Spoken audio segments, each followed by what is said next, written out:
Sphincter-saving procedures for low rectal cancer are surgical approaches designed to remove the cancerous portion of the rectum while preserving the anal sphincter complex. These techniques aim to maintain bowel function and avoid the need for a permanent colostomy. Here's a detailed overview. 1. Indications. Tumors located in the mid to lower rectum, typically within 5 to 6 centimeters of the anal verge, but without extensive invasion of the anal sphincter or levator muscles. Tumors that respond well to preoperative therapy, e.g. chemoradiation, reducing their size and improving the feasibility of sphincter preservation. Patients with adequate sphincter function and no contraindications for resection and anastomosis. 2. Common sphincter-saving procedures. A. Low anterior resection, LR, procedure involves the removal of the diseased rectum and adjacent mesorectum while leaving the anal sphincter intact. The remaining rectum or colon is reconnected to the anal canal via colorectal or coloanal anastomosis. Applications. Suitable for tumors in the upper or mid-rectum. Outcome. Typically associated with good functional outcomes and preserved continence. B. Ultra-low anterior resection. Procedure. Similar to LAR but extends closer to the anal sphincter to remove tumors in the lower rectum. May require a hand-sewn coloanal anastomosis if the distal rectum is extensively removed.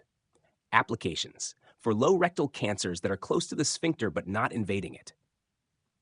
C. Intersphincteric resection, ISR. Procedure. Involves partial or complete removal of the internal anal sphincter along with the rectum while preserving the external sphincter. Reconstruction is done with a coloanal anastomosis. Applications. For very low rectal cancers within 1 to 2 centimeters of the anal verge. Requires good preoperative sphincter function to ensure postoperative continence.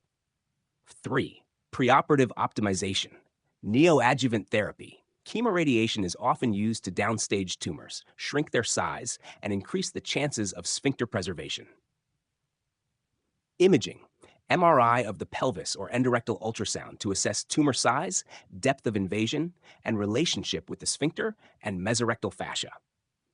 Patient selection. Comp evaluation of anal sphincter function through physical examination, manometry, and imaging.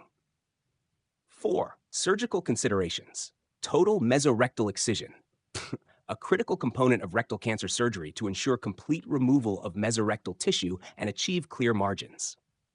Anastomotic techniques. Stapled versus hand-sewn anastomosis based on tumor location and residual rectal length. Temporary diverting stoma, often created to protect the anastomosis, allowing healing and reducing complications like leakage. 5. Advantages. Preservation of the anal sphincter and avoidance of a permanent stoma. Improved quality of life with retained bowel function. Oncological outcomes comparable to abdominoperineal resection, APR, when properly selected.